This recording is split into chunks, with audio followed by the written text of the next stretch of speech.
A'udzubillahi minasyaitonirrajim. Bismillahirrahmanirrahim. Alhamdulillahirabbil alamin baril khalaik asmain.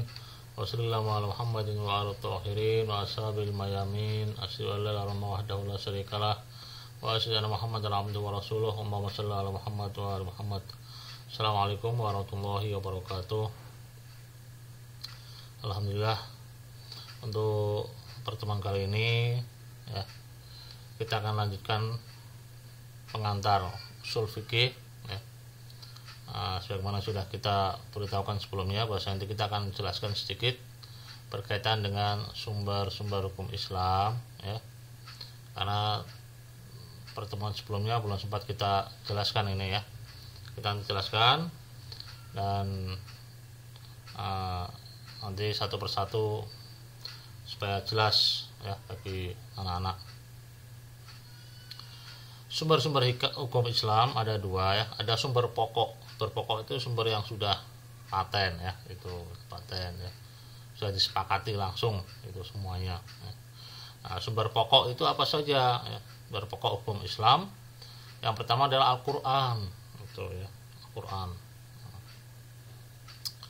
Nah, bagaimana Al-Quran itu menjadi sumber hukum Islam? Nah, tentunya ini dengan cara sudah jadi hal yang pasti ya, sudah mutawatir, sudah jelas, sudah tersebar luas bahwasanya yang namanya Al-Quran itu adalah salah satu sumber hukum Islam ya, itu.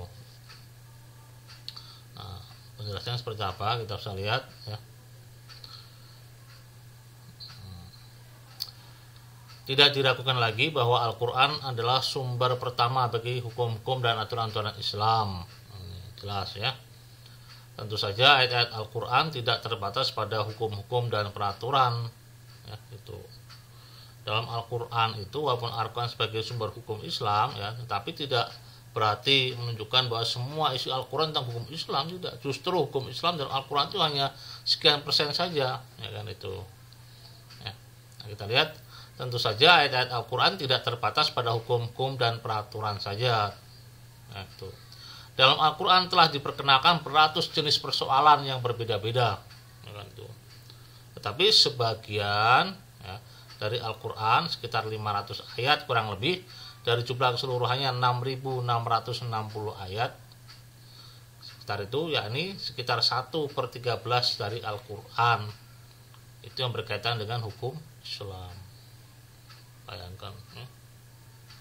1 dari 1/13. Ini sangat sedikit ayat-ayat berkaitan dengan hukum Islam. Tapi kendati demikian, tetap saja Al-Quran jadi sumbernya itu ya. Orang mencari hukum Islam ya dari Al-Quran itu sumbernya itu. Nah, menyinggung cara khusus pada hukum ya ini. Jadi 1/13 ini dari Al-Quran menyinggung cara khusus pada hukum saja. Nah, selain ini nggak ada. Nah, itu. Nah, sejak awal sejarah Islam, ya, kaum muslimin telah selalu menggunakan Al-Quran sebagai rujukan utama untuk menyimpulkan hukum-hukum Islam. Dari awal-awal dari generasi Nabi, ya zaman Nabi sampai zaman sahabat, tabi'in, dan seterusnya sampai sekarang ini pun Al-Quran selalu menjadi acuan dalam hukum-hukum Islam. Sumbernya dari Al-Quran ya kan itu. Nah, 1/13 Al-Quran menyinggung secara khusus pada hukum-hukum Islam, aturan-aturan Islam itu. Nah, jelas ya ini. Dan kehujahannya ya. Al-Quran jaga dalil ini sudah jelas, ini kesepakatan kaum muslimin ya kan itu. Akan Nabi sendiri yang menunjuk bahwasanya Al-Quran adalah pegangan utama kaum muslimin ya kan itu. Bahkan kalau kita lihat dalam beberapa riwayat, kalau kita menemukan hadis-hadis yang bertentangan dengan Al-Quran, maka hadis itu harus dibuang ya kan itu. Kita harus utamakan Al-Quran. Ini menunjukkan Al-Quran sebagai acuan utama dalam segala hal ya, itu. Oke. Sekarang yang kedua as-sunnah kan itu. As-sunnah ini apa? Sunnah itu adalah ya, kalau kita definisikan adalah berupa ucapan, ya, ucapan Nabi, qaulun Nabi, wa fi'lun Nabi, wa takrirun Nabi, ya. Ucapan Nabi, kemudian perbuatan Nabi, dan takrir. Takrir itu sikap Nabi, ya kan, itu keputusan Nabi, ya kan, itu tentang sesuatu, ya kan, itu yang bisa dijadikan sebagai dalil syar'i, ya kan, itu. Jadi ucapan Nabi, perbuatan Nabi, kemudian sikap Nabi, ini semuanya bisa dijadikan sebagai dalil syar'i. Nah, ini nanti bisa dijadikan sebagai sunnah. Ini kita sebut sebagai sunnah, ya kan? Itu karena ada ucapan-ucapan Nabi, perbuatan Nabi, ya kan, yang dia bukan sunnah, ya kan, itu. Ya. Itu hanya sejarah Nabi saja, itu. Atau saya katakan hadis Nabi. Hadis Nabi itu yang berkaitan dengan ucapan Nabi, perbuatan, sikap, sejarah dan sebagainya. Itu hadis Nabi. Kalau sunnah itu ada tambahan yang bisa dijadikan sebagai dalil syar'i. Kalau sudah dijadikan sebagai dalil syar'i, maka itu disebut dengan sunnah. Kenapa? Karena sunnah ada sesuatu yang diikuti nanti, ya kan, itu. Dipanutin, diikutin. Ya, kalau hadis kan belum tentu, karena hadis masih macam-macam. Ada hadis yang benar, ada hadis yang salah. Ada yang kuat, ada yang lemah, ya kan? Ada yang benar, ada yang tidak benar, ada yang sehat, ada yang cacat, itu. Nah, kalau sunnah artinya sudah betul-betul diekstrak dari hadis, gitu. Nah, sudah disarinya, sudah diambil, sudah dibuktikan dengan dalil-dalil bahwa ini adalah sunnah, ya kan, yang bisa dijadikan sebagai pegangan, itu. Oke, kita lihat.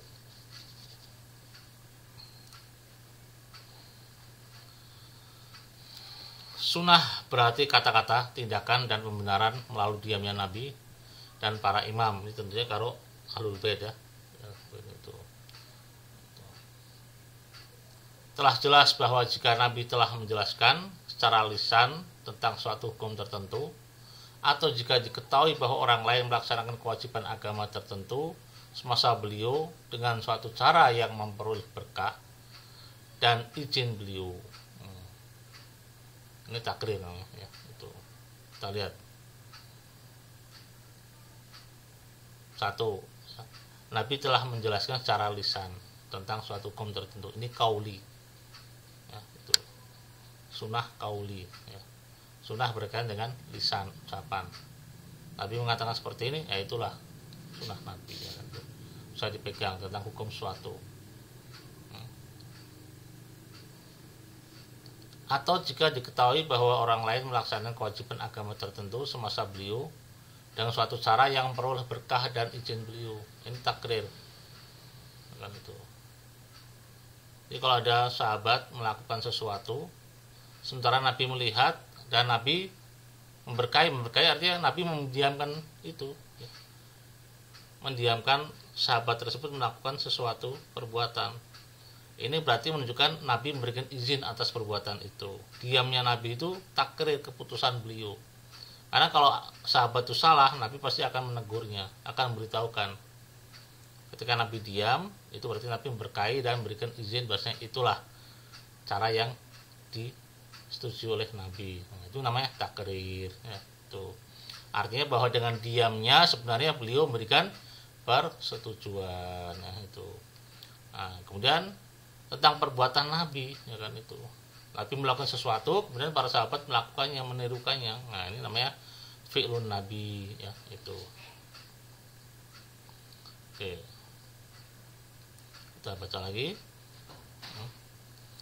Ini merupakan bukti dalil yang cukup bagi seorang faqih, ya, seorang alim, untuk memandang tindakan yang dipersoalkan tersebut sebagai hukum aktual Islam.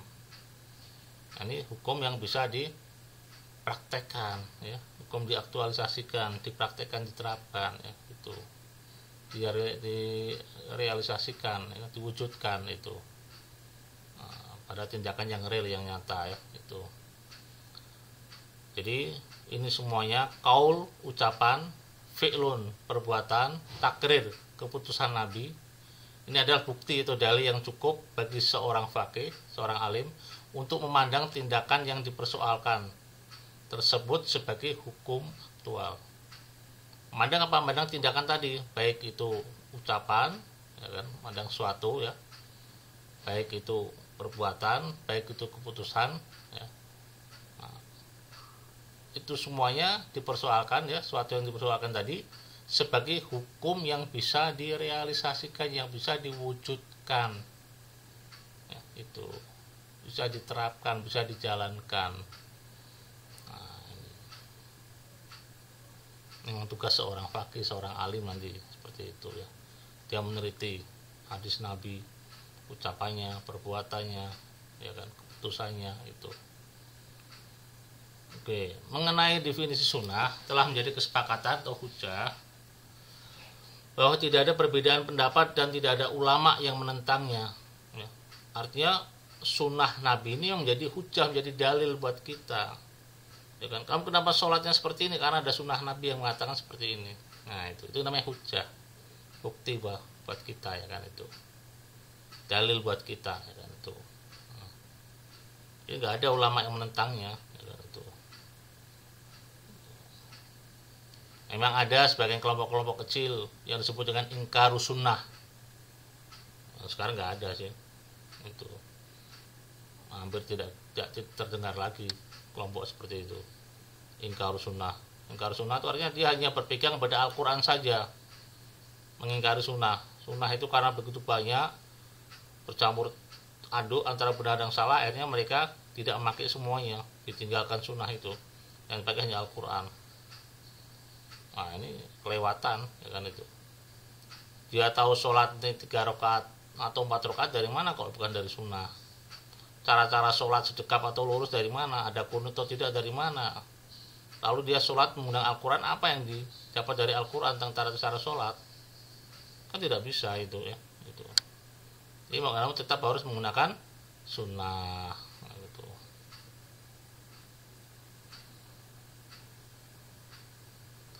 Perbedaan-perbedaan yang ada, ya, berkenaan dengan sunnah menyangkut 2 hal. Pertama adalah persoalan mengenai apakah sunnah Nabi saja yang merupakan hujah atau tidak. Dan itu. Nah, saudara kita, ya, kaum muslimin atau kebanyakan kaum muslimin yaitu ahli sunnah, mereka hanya menganggap sunnah Nabi itu sebagai hujah, ya kan, itu. Nah, sunnah Nabi, tidak ada sunnah tambahan. Tapi kalau dalam ajaran Ahlul Bait, ya, itu Syiah, nah, selain sunnah Nabi sebagai hujjah, sebagai dalil, ya, itu mereka juga merujuk kepada kata-kata, tindakan dan persetujuan diamnya para imam. Jadi sunnahnya itu bukan sunnah Nabi tapi juga para imam maksum itu, ya. Kenapa? Karena emang Al-Quran itu harus didampingi oleh seorang imam maksum, ya, itu, yang bisa menjelaskan isi Al-Quran. Makanya kedua-duanya sama kedudukannya, ya kan, itu.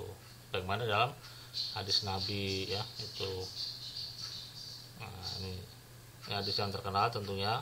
Salah satu hadis Nabi yang telah sampai kepada kita ini terkenal. Saya tidak merincinya dalam buku apa saya, jelasnya ada dalam kitab-kitab kaum muslimin, ya, itu. Hadis Nabi terkenal, aku tinggalkan setelah kepergianku 2 hal yang berharga yang kepadanya kalian merujuk, ya kan, itu. Dan Allah akan melarangmu jika tidak merujuk kepadanya, ya kan? Yaitu apa? Kitab Allah dan Ahlul Baitku. Nah, itu. Ini tarikun fikum saqalain kitab Allah wa itrati ahla baiti, ya. Itu hadis yang terkenal. Nah, itu. Nah, kesimpulannya apa? Bahwasanya Rasulullah meninggalkan 2 hal utama, yaitu Al-Quran dan Ahlul Bait. Sebab berpegang teguh kepada keduanya. Bahkan dalam hadis lain katakan bahwasanya keduanya tidak akan terpisah sampai nanti bertemu Nabi di telaga Haud nanti itu, ya, di telaga di surga. Artinya keduanya akan terus berjalan bersama sampai di hari kiamat. Ketika keduanya berjalan bersama-sama, itu menunjukkan bahwasanya semuanya itu benar, kedua-duanya itu dalam kebenaran. Kan dua-duanya dipegang, Al-Quran juga, ahlul bait juga. Ahlul bait itu termasuk nabi itu sendiri, nabi dan ahlul baitnya itu sebagai sunnahnya itu. Nah, itu dalam pandangan ahlul bait, mazhab ahlul bait ya. Kalau pandangan sunnah tidak. Nah, tapi sebagai sunnah mereka sebenarnya bukan hanya sunnah nabi, sebenarnya sebagai mereka sebenarnya pada intinya juga meyakini sunnah yang lain, yaitu sunnah sahabat secara umum, termasuk ahlul bait itu jadi sunnahnya juga, cuma lebih luas, bukan hanya ahlul bait, artinya sahabat semuanya. Ahlul bait itu ya sahabat nabi juga dalam definisi itu.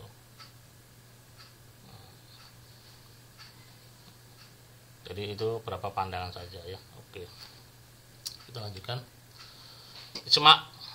Ijma itu kesepakatan ya, kesepakatan dari para ulama tentang suatu permasalahan ya kan itu. Nah, kalau memangnya ada perbedaan ijma antara al-sunnah dengan ahlul bait ya, itu kalau ahlul bait itu harus adanya seorang imam, kehadiran seorang imam dalam keputusan. Sebenarnya para ulama mereka bersepakat, tapi situ ada seorang imam yang diam. Artinya apa? Diam itu artinya awasi ya kan itu, menyertai ya kan. Kalau imam diam tidak memberikan komentar apapun, berarti keputusan para ulama itu disepakati oleh imam. Jadi kalau imam tidak sepakat, pasti imam akan beritahukan seperti ini dan seperti itu. Nah itu ijma ya. Jadi kalau di Ahlussunnah ijma tanpa dihadiri imam maksum. Kalau di Ahlul Bait dihadiri imam maksum ya. Ijma.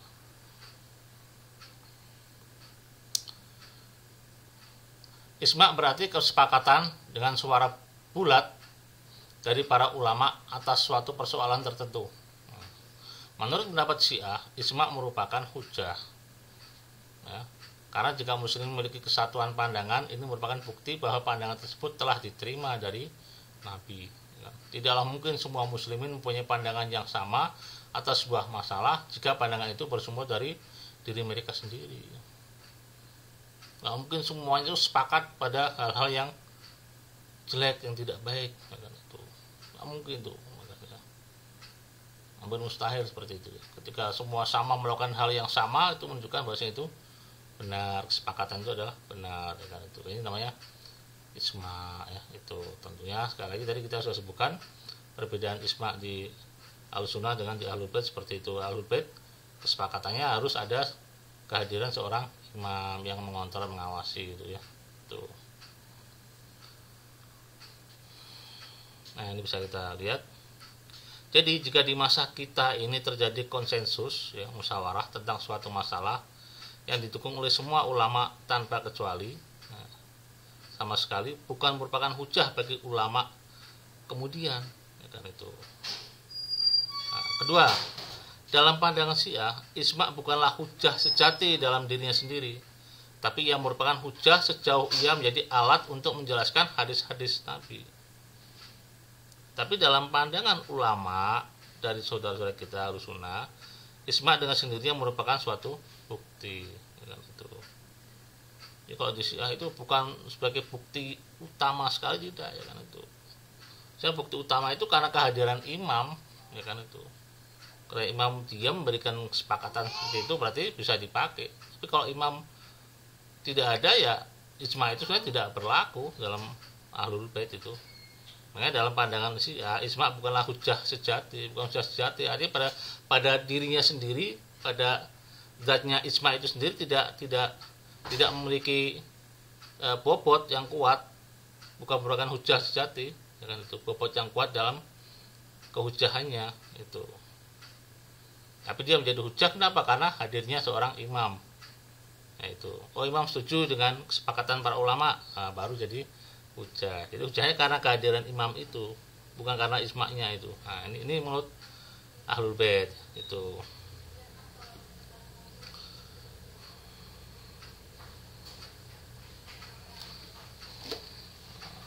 Nah, ini mengenai ijma ya, kita singkat saja. Kemudian akal. Hukum akal ya, itu. Akal juga merupakan sumber hukum bagi kita ya itu. Karena ini memang pemberian dari Allah, anugerah ya itu.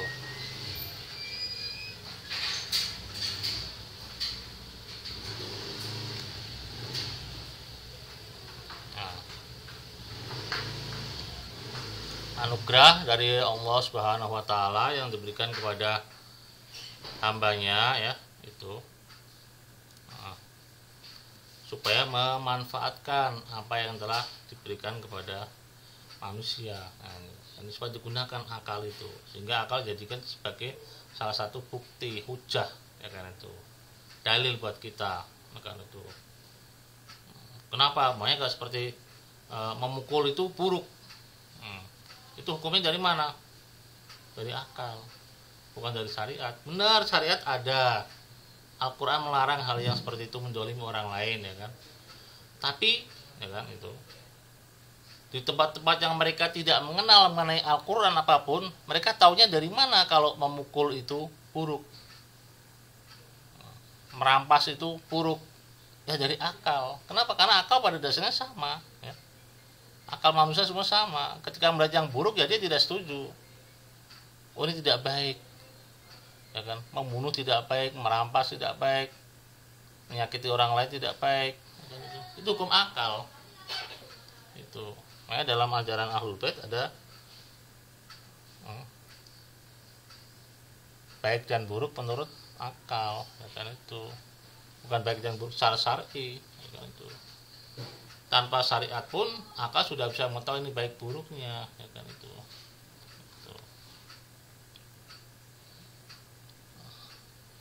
Akal ya, kesaksian hujah akal dalam pandangan Syiah berarti bahwa jika dalam suatu keadaan akal memberikan keputusan yang jelas, maka keputusan itu karena yang bersifat pasti dan mutlak adalah hujah, sebagai hujah. Keputusan akal ini jelas sebagai hujah, dalil, bukti ya kan itu.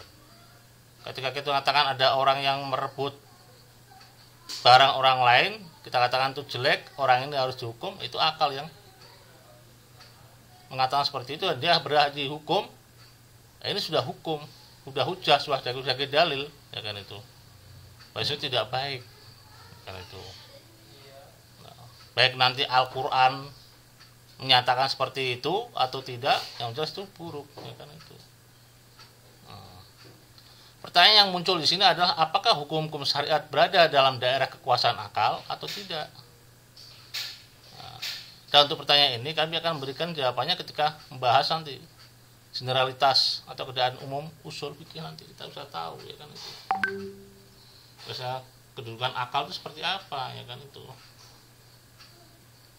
Emang kadang itu akal itu lemah, tidak sampai.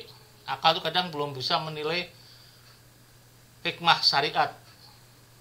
Hukum Islam itu ada hikmah-hikmahnya, ada hukum-hukumnya. Itu kadang akal belum sampai ke sana. Bukan berarti akal menentang, tidak ya. Tapi akal belum sampai ke sana.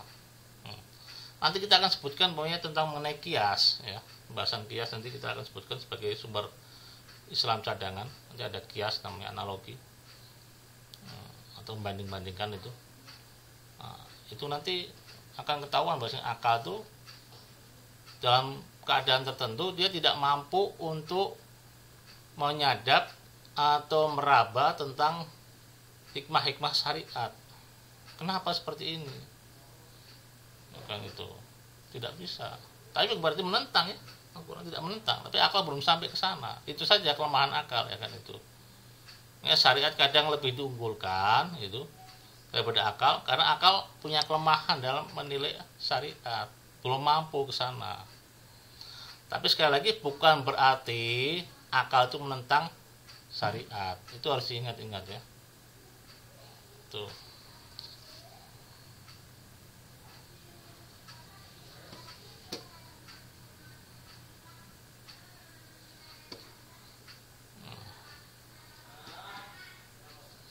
Jadi kalau kita lihat ya,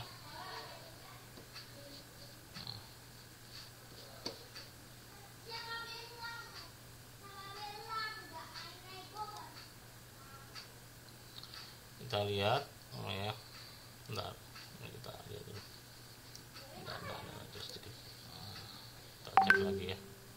Oke. Nah ini terlihat akal ya. Nah, ini ada sumber pokok, ada sumber cadangan. Nanti kita sampai pada kias ini ya. Nah, itu. Jadi kita akan sebutkan sedikit contoh. Ya. Jadi sementara kita cukupkan tentang akal dulu ya. Artinya akal itu sebagai hukum Islam sumber ya pada hal tertentu. Umpamanya contoh seperti ini. Hukum akal ada dalam usul fikih nanti yang akan kita bahas itu umpamanya hukum akal seperti ini. Siapa yang lebih dulu dia yang mendapat, ya kan? Ya, orang mau belajar, ya, siapa yang dulu masuk ke kelas ya dia memilih bangku mana akan dia duduki, itu hak dia, ya kan itu.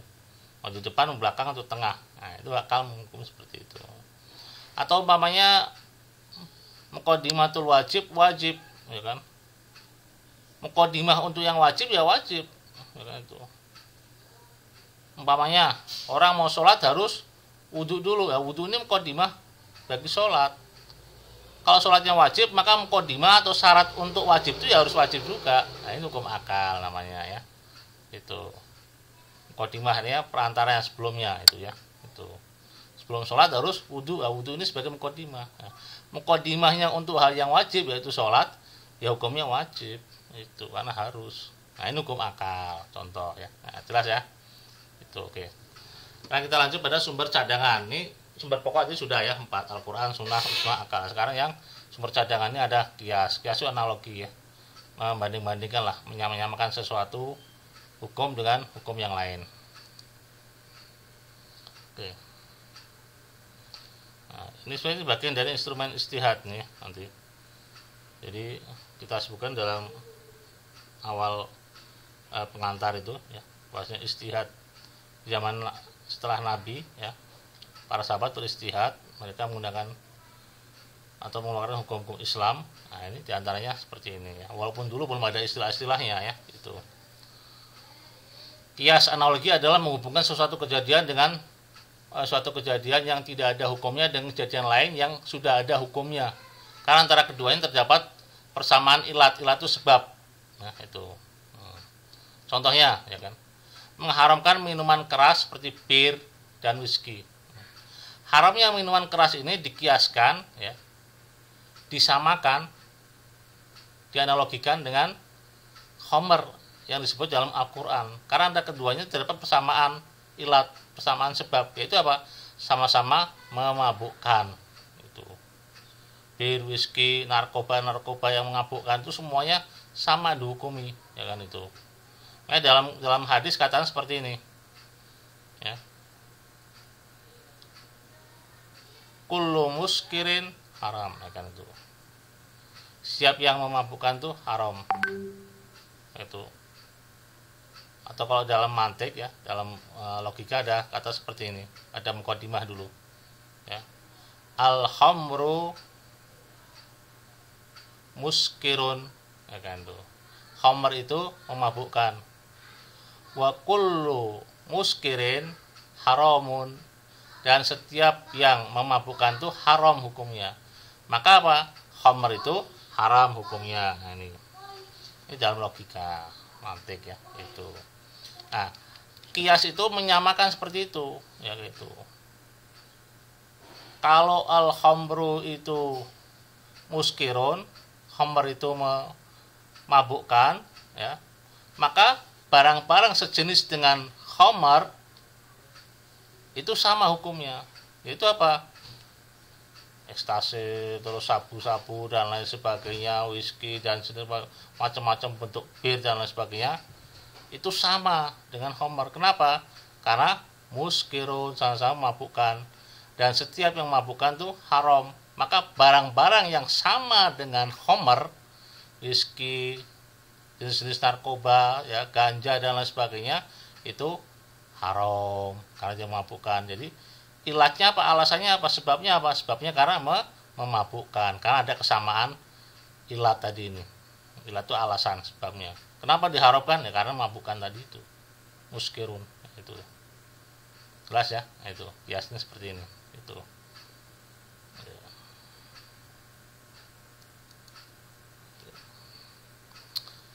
Nah, sekarang ada lagi kedua. Biar cepat aja ini waktunya ya. Istihsan atau istislah ya. Ini. instrumen istihad. Tadi kita sebutkan instrumen istihad, ini macam-macam istihad yang digunakan oleh para ulama ya, dari mulai zaman sahabat tentunya. Nah, itu mereka mengeluarkan hukum Islam dari sumber-sumbernya ya. Ini berapa istilah, sebagian istilah tentunya tidak diketahui di zaman sahabat ya, tapi setelah belakangan diketahui, oh yang dilakukan oleh sahabat itu adalah istihsan, oh dilakukan sahabat itu adalah kias, oh seperti ini ya. Itu baru sekarang ini penggunaan istilah-istilahnya. Oke. Istihsan atau istislah yaitu menetapkan hukum suatu perbuatan yang tidak dijelaskan secara konkret, secara jelas dalam Al-Qur'an. Ya, secara konkret dalam Al-Qur'an dan hadis yang didasarkan pada kepentingan umum atau kemaslahatan umum atau untuk kepentingan keadilan. Seperti bagi yang haid boleh baca Al-Qur'an, ini menurut Hanafi ya, untuk kepentingan umum. Atau istihsan, itu mengambil yang umum. Menetapkan hukum suatu perbuatan yang tidak dijelaskan secara konkret, secara jelas itu dalam Al-Quran ataupun hadis yang didasarkan atas kepentingan umum untuk maslahat umum. Itu ya. Ini mengambil hukum seperti ini. Oh istihsannya seperti ini gitu. Istihsan itu mengambil yang baik, lebih baiknya itu bagaimana sih, lebih maslahatnya seperti apa istislah dari maslahatnya itu. Lebih baiknya apa? Masalahnya apa? Oh, masalahnya itu seperti ini. Baik mengenai keadilan, bukan? Oh, lebih baiknya itu bagi orang yang mabuk-mabukan itu ya, walaupun di Al-Qur'an itu disebutkan oh harus cambuk seperti ini mamanya, masih ada yang membolehkan ya hukum itu ngambil maslahat ya kan itu. Oh, jurahnya ditambahi lagi mamanya. Yang tadinya 80 jadi 100 umpamanya ya. Yang 40 jadi 80 umpamanya. Nah itu untuk apa? Untuk keadilan biar jerah umpamanya kan, atau untuk menetapkan sebuah keadilan maka harus dibentuk sebuah aturan-aturan tertentu umpamanya. Nah ini bisa seperti itu ya. Itu yang penting mencari kebaikan, kemaslahatan bagi umum itu.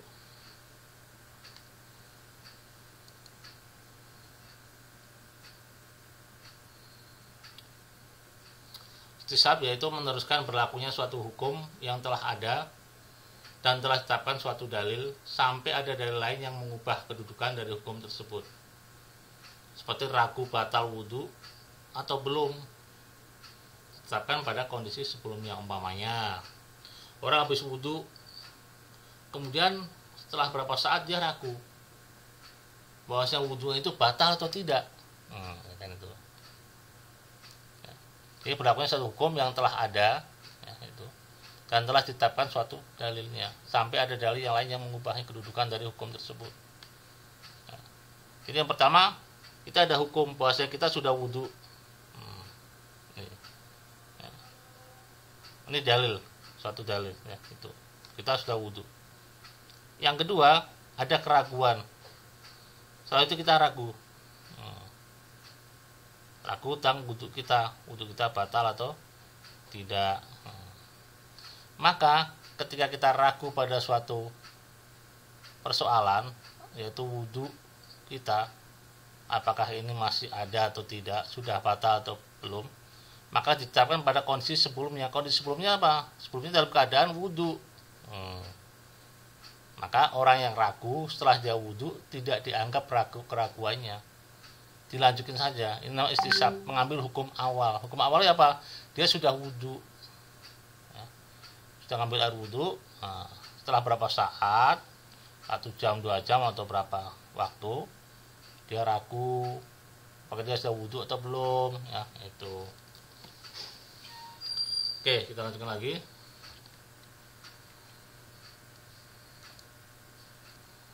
Nah, ini masalah mursalah ya. Masalah mursalah ialah masalah yang sesuai dengan maksud syara yang tidak diperoleh dari pengajaran dalil secara langsung dan jelas dari masalah itu sendiri.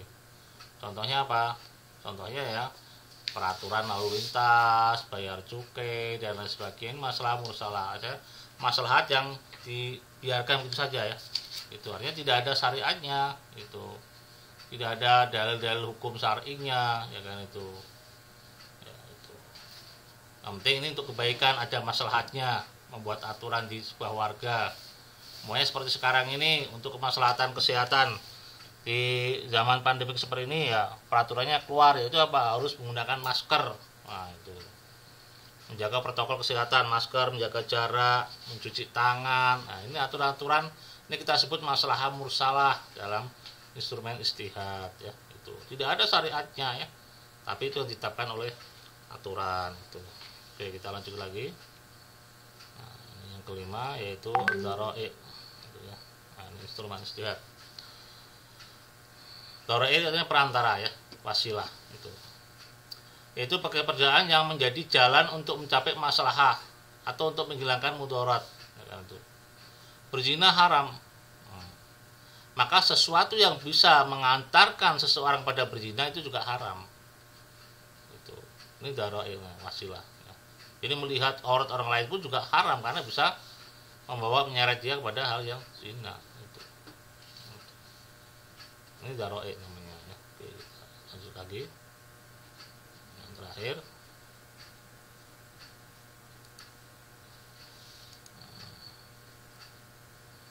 Ini al-urf. Urf itu kebiasaan umum masyarakatnya itu. Urf juga sebagai dalil hujah sumber-sumber hukum Islam, yaitu apa? Kebiasaan yang dilakukan oleh sekelompok orang atau masyarakat ya, baik dalam ucapan ataupun perbuatan.